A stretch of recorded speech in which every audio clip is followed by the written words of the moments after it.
धन्यवाद देना चाहती हूँ कि बेहद विरोध उन्होंने मुझे यहाँ बुलाने के लिए भी झेला। मैं छोटी बहन हूँ, लेकिन फिर भी जिस हिम्मत हौसले के साथ सभी ने मुझे यहाँ पर बुलाया, मैं किसी नेता के तौर पर यहाँ आपके बीच नहीं आई, बल्कि समाज की बेटी होने के नाते, बहन होने के नाते आपके बीच में आई हूँ।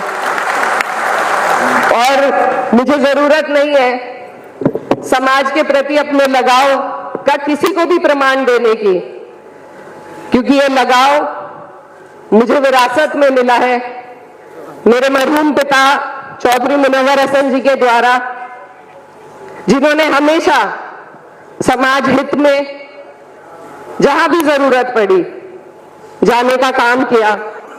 मुझे याद है, मैं शायद 10-11 साल की थी, 2007 की बात है, वो हमें घुमाने के लिए गोवा ले गए थे। लेकिन उसी वक्त राजस्थान में जो आंदोलन चल रहा था, वहीं से वो बीच में सब कार्यक्रम छोड़ छाड़ के सीधा उस आंदोलन में उन्होंने कर्नल बैसला जी के साथ जाने का काम किया था। जहां भी जरूरत पड़ती है मैं भी कोशिश करती हूं, चाहे अनंतपुर हो, चाहे समाज को जोड़ने की बात हो, हमारा प्रयास रहता है कि जो नारा यहां लग रहा है गुर्जर एकता का, उसको असलियत में और धरातल में, चाहे हिंदू हो चाहे मुसलमान हो, सबको एक धागे में पिरोने का काम हमें करना है। ये बात भी समझने वाली है कि जहां भी आजकल हर चीज आपकी बहुल्यता देखकर दी जाती है। आप बड़े भाई हैं, हम आपके छोटे भाई हैं, अगर आप हमारा हाथ पकड़ेंगे, हम आपका हाथ पकड़ेंगे, तभी ये बहुल्यता का जोर हम पूरे देश भर में दिखा पाएंगे। यहां पर मैं सबसे छोटी हूं, तो मैं यहां सीख लेने के लिए आई हूं और बड़ी जिम्मेदारी के साथ कई बातें मुझे बताई गई। गुर्जर रेजिमेंट के लिए आवाज उठाने की बात कही गई। मैं धन्यवाद देना चाहती हूं मनोज भैया का, और मैं वादा भी दिलाना चाहती हूं कि जब मुझे मौका मिलेगा, जिस तरीके से मैंने डीनोटिफाइड ट्राइब का जो हमारा बरसों से चला आता हुआ मुद्दा है, अभी के सत्र में अपने छोटे प्रयास से मैंने कोशिश करी कि कम से कम सदन के पटल पर तो उसे उठाया जाए। इसी तरीके से जो जो मांगे जिन पर हमारी जिम्मेदारी लगाई गई है, उनको उठाने का पूरी ईमानदारी से, पूरी निष्ठा के साथ मैं कार्य करूंगी, ये मैं आपको वादा दिलाना चाहती हूँ। यहाँ पर हमारे बड़ों ने बताया शिक्षा का महत्व, और हर जगह हम यही बात करते हैं कि जब हम शिक्षा को अपने समाज के लिए सबसे ऊपर रखेंगे, शिक्षित बनेंगे, तभी हमारा समाज आगे निकल पाएगा। और शिक्षा के साथ साथ संस्कार की भी जरूरत है, क्योंकि वह व्यक्ति जो सिर्फ शिक्षित हो, न समाज से लगाव हो, न समाज की जानकारी हो,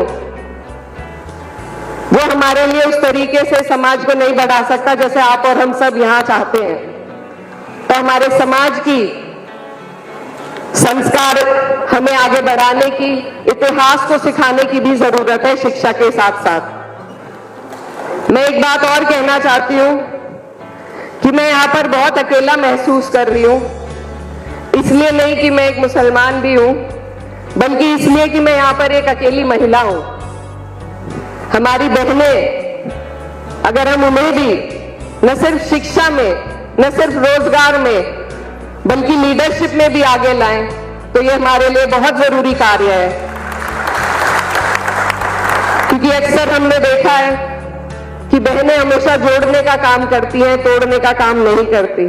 तो मुझे उम्मीद है कि जो कार्य मैं अपने दिल में लेकर चलना चाहती हूँ, भाईचारे का, एकता का, मुझे उम्मीद है कि मेरी बहनों का मुझे साथ मिलेगा मंच पर, तो वो कार्य और आसान हो जाएगा। इसलिए आप सबसे मेरी ये गुजारिश है, अनुरोध है कि हमारी बहनों को भी हमें आगे बढ़ाना पड़ेगा। और अब ये काम सबसे ज्यादा जरूरी है, क्योंकि 33% महिला आरक्षण बिल पास हो चुका है, जल्दी विधेयक के रूप में हमारे बीच में आएगा। तो जब 33% आरक्षण महिला सीटों का होगा, उसमें जरूरी है कि हमारे समाज की लड़कियां भी आगे आए, वहां से भी हमें अपनी बहुल्यता दिखाने का मौका मिलेगा।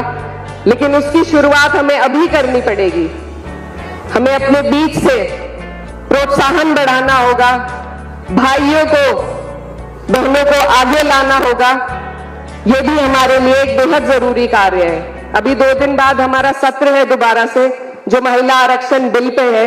तो यहाँ पर क्योंकि समाज के सभी महाअनुभव बैठे हैं, इसलिए मुझे लगता है कि इस बात पर गहन चिंतन होना जरूरी है कि आज हमारे बीच में एक भी बहन नहीं आई। अगली बार हमें जरूरत है कि हमारी बहनें भी हमारे बीच में इस संसद का हिस्सा बने, तभी वो असल संसद में हमारा नेतृत्व कर पाएंगी। यही एक विचार मेरे दिल में था और यहाँ पर बाकी सब लोग हमारे बीच में हैं, जो और बुजुर्ग हमें बड़ी बातें बताएंगे, मैं भी वो सुनने के लिए आई हूँ। आप सबने मुझे यहाँ पर बुलाया, यही अपने आप में एक बहुत बड़ी क्रांति का कदम था। मैं फिर से प्रतिहार महासंघ का धन्यवाद देना चाहती हूँ। आप सब लोग यहाँ पर आए, आपका बहुत बहुत शुक्रिया। धन्यवाद।